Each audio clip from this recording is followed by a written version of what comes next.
Hey guys, this is the Creative Collective Podcast. I'm Abby, that's Sydney, and we kick the boys out because they will have nothing to say on this topic. The reason they'll have nothing to say is we're talking about creative spouses, the challenges of having a creative spouse and how to support them, and just overall the humor that it brings. So Definitely a lot of humor. Definitely a lot of humor. Yeah. And that's how we have to handle it, is with humor. Right. Yeah. So my husband is Dorian, as you've seen and heard on previous episodes, but he's really creative when it comes to videography. He can do photography, but videography is where he really shines. Mm-hmm. And where does Jeffrey shine? Yeah, Jeffrey loves just kind of the videography in a different sense. We've talked about that too, but more of like the YouTube and just anything kind of internet like with that. He just loves to really bounce off with music, videos, just the whole realm of just creating stuff like that. Yeah. And so what's one of the challenges that you've experienced? Yeah, so I think there's like this, we're definitely going to cover like both sides of the coin because Jeffrey's pretty much working, independently within his creative stuff. And so it's being like an encouragement to him without anybody else having an impact. Whereas you're kind of like corralling Dorian within like this leadership role and stuff. So it's definitely going to be interesting. But I think the biggest struggle that I've had in the past, we've only been married 2.5 years now, near 1.5 years. Right? Yeah, we just hit 1.5. Yeah, okay. So just the biggest thing is there was a while, and I think everybody just kind of faces this in the beginning steps of their marriage, but that you kind of have this ideal picture of how everything is going to look. Yeah. Especially when you're a logistical person, that you're like, yeah, this is the plan. We're going to go 1, 2, 3, 4.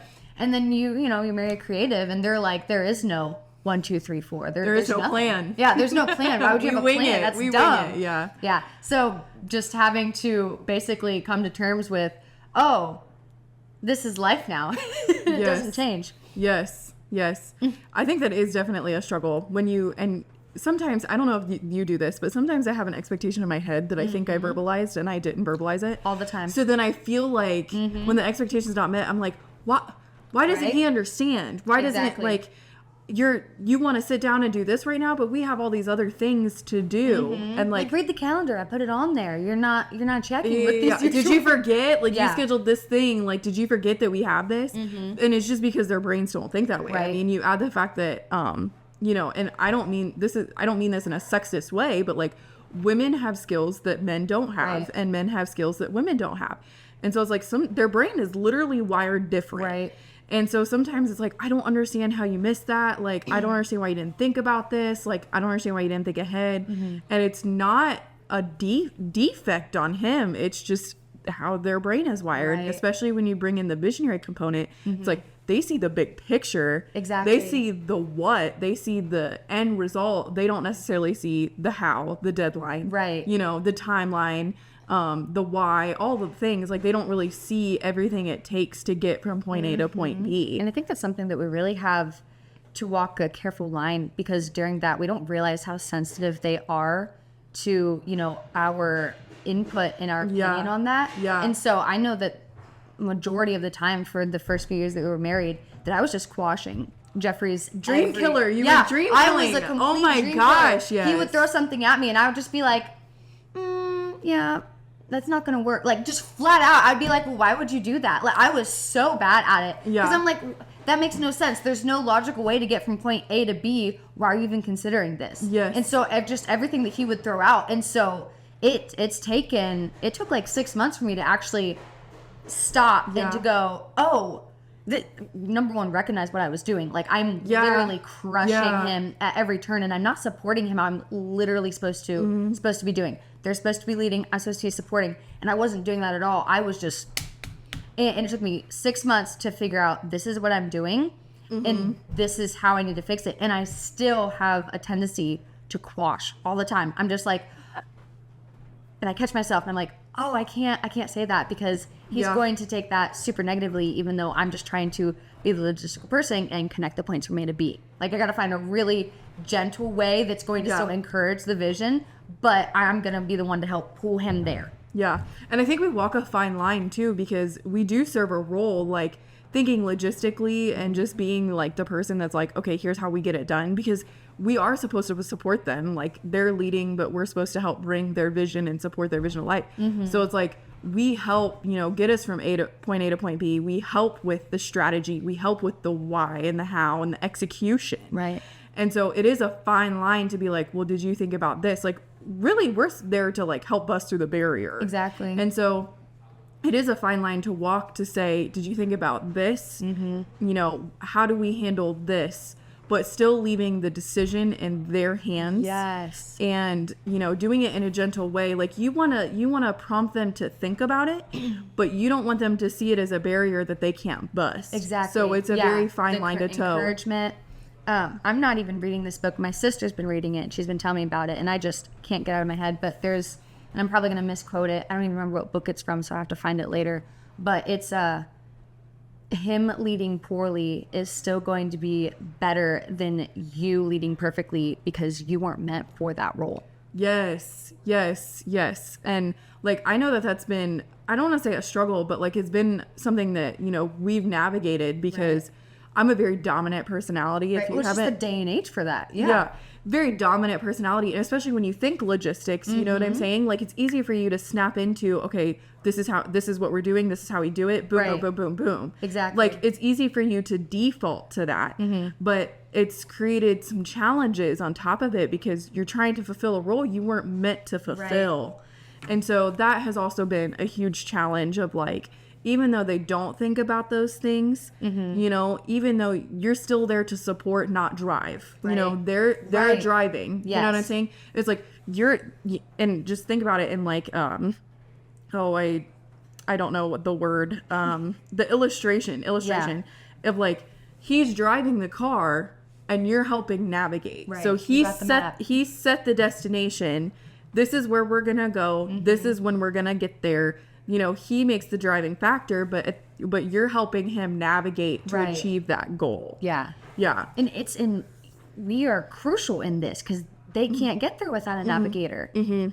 Yeah, and I feel like sometimes that can be like, well, they can't do it without you. Like it feels almost self-serving when we say that, but it's not. Like that's the design. Even Right. like in marriage, you know, there are things that, you know, Dorian is great at, but I'm terrible at. So it's like I know those are his strengths and my weaknesses, and so he makes up for my weaknesses with Right. those strengths, and you complement each other. Right. So, you know, it's not really self-serving to say that. It's just understanding your strengths and weaknesses and like utilizing those to your max capacity. Like I would not ask him to handle the logistics knowing that's not his strong suit because it's setting him up for failure. Right. And so it's like part of my job is to use my gifts. Part of me being a supportive wife is using my gifts to kind of help propel his vision, letting him work in his strengths while I'm over here using mine to fill in the gaps Right. of what he may lack. Yeah, exactly. Yeah. I think another challenge to a creative wife is budgeting. Or to being a wife to a creative person Absolutely. is handling the budget. Oh So my goodness. we took a financial class that talked about, you know, being a nerd, which is like you're the budgeter, you know, you don't really spend a whole lot of money, you know, you live below your means, all the things.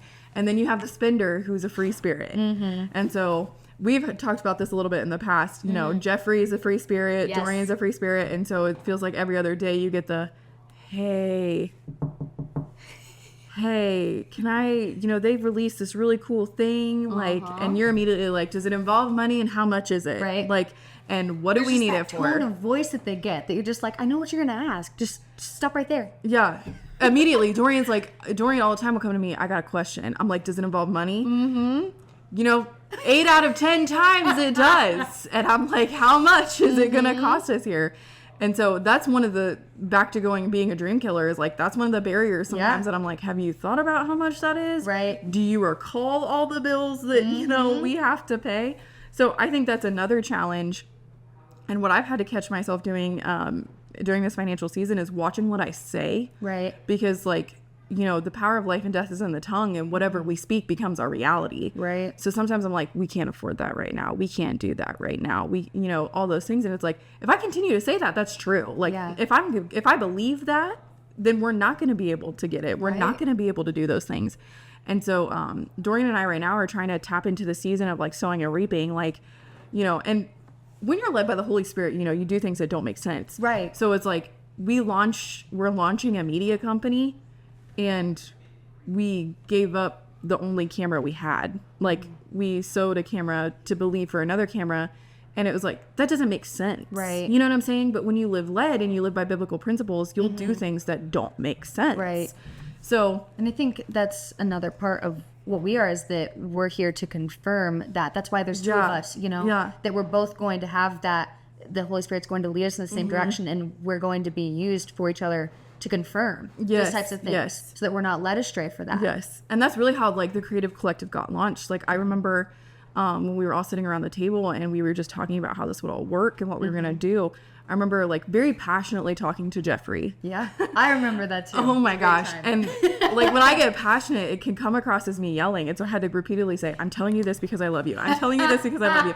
Not because you're doing anything wrong, but you know, just if you want to share a little bit about like what's going on with Jeffrey to kind of explain the context. Yeah. So it all stems back from, you know, me being a dream killer for the first portion of our everything. So Jeffrey, you know, being the dreamer that he's already come up with so many different ideas, and just every single one I was just shooting down, or I'd be like, yeah, that's fine, but it's like your thing, so like you can do it all. And it wasn't even that I was directly targeting them and saying he couldn't do it. It was just that I had no interest in them, so I wasn't being involved with him. And so he felt very isolated in that. And so throughout everything that he kind of threw up and I tossed down, and he threw up and I tossed down, YouTube has been the only thing that he has consistently done. And so that's the 6 months that I'm like, oh, I need to support him, and I can't choose what I support him in. It has to be what he feels called to. And if that's what he feels called to, I need to just, you know, pray for confirmation in my spirit that this is what is supposed to happen. And so it's funny that as soon as I did that, wow, everything comes together and everything's working out well. But because I had been crushing him and I had been beating these things into his head, he had actually gone and he was pursuing, you know, I guess you could call it like a conventional job. And so working, you know, in food industry and all of this stuff. And it was at that time, right after he had gotten that job, that I was like, oh no, I know what I'm doing and it's all my fault. Like, I'm the reason that this has been happening. And so then I went to him and I was like, hey, like, you should quit. And he's like, you've been beating this into my head. He pretty much told me that, like, flat out. He's like, I'm doing this because you said that this is what I needed to do. And I'm like, yeah, but I don't think that's what you should do now. And so it took me repairing that, took 6 months, and a lot of praying and fasting during that time of like, look, we're at odds right now, and I admit that this is where I went wrong, and I admit that I wasn't supporting you in this, but we have to come together for this. And it's just now that everything started to click, and then boom, that's when Creative Collective kind of became a thing. And that was kind of the confirmation that he needed to repair the gap that I had, not purposely, but that I had created within that. And Creative Collective came and he's like, oh, this is the confirmation that I needed, that I actually need to do this, and this is where the Spirit's leading me in. I don't need a conventional job, and we got to do, you know, what the Spirit calls us to. Yeah. And so like there's wisdom in trying to provide for your family, and like I commend him for that. But I remember sitting at that table going, you're not meant to be there. You're not meant to be there at all. Like, God has locked up too many gifts inside of you for you to be working at this job where you're not. I mean, the job that he's at, he's not really, you know, there's not a lot of opportunities for him to minister to people, for one. And like, it's just not where, there's just so much. Like, he's being underutilized, and his gifts are being underutilized. And so I remember sitting across the table and I'm like, dude, this ain't it. This is not for you. Yeah. None of this says Jeffrey, none of it. And it's like, it's taking you away from your true passion and your true gifts and your true talents. And it's like, you're not going to be asked to, you know, do something that's going to take away. I mean, like, if you need to learn, like, if there's a lesson to be learned, you know, maybe. But I mean, I think Jeffrey has done an amazing job, like, serving your vision, like serving the remnants vision. And those types of things. And so it's like, that doesn't mean because you're serving someone else's vision that you necessarily have to sacrifice your own. Like, there's a difference in seasons, like we've mentioned previously, of like, maybe it's not the season. Maybe you need to be, you know, you're in a preparing season, those types of things. But it's not like you have to give up. And so I felt like, you know, he felt like maybe it was time. I mean, I don't know what he felt, but I was like, this just isn't, this isn't for you. Jeffrey, this isn't you. And, not to say that you can't be a creative and, you know, have a full-time job. Like, Dorian has a full-time job that has nothing to do with being creative, but he loves it because he's versatile, and I think Jeffrey's versatile too. I just Right. think the job that he was at, it was just like, it's not fulfilling you, you know? No. And it was kind of like the root of it too, of like, you're doing it for money. And it's like, that's, you know, some people do that, and that's okay. And that's, you know, Well, if those that's types of what you feel things. called to do, that's completely different. Yeah. But the biggest thing was that Yeah. everybody, and I know that I was the problem here, but that everybody else saw the potential that, you know, Jeffrey had, and he needed those people to help pull him out. And I think that's just the pretty much whole benefit of a spouse, is that you have somebody that's on the outside looking in, and you Yeah. can see those things that you can't internally see. And it Yeah. even goes vice versa. So even with everything with the remnant, there's been times when Jeffrey has been able to pull me out of that funk because he's on the outside looking in. I know there's been times when you were able to see things that Dorian could do that Yeah. you were able to direct Yeah. him to. Yeah. And so that's just one of the challenges, is like, sometimes we're there to guide. We're not making the shots, we're not making the decisions, but sometimes we're the guide. Because I remember this happens all the time with Dorian.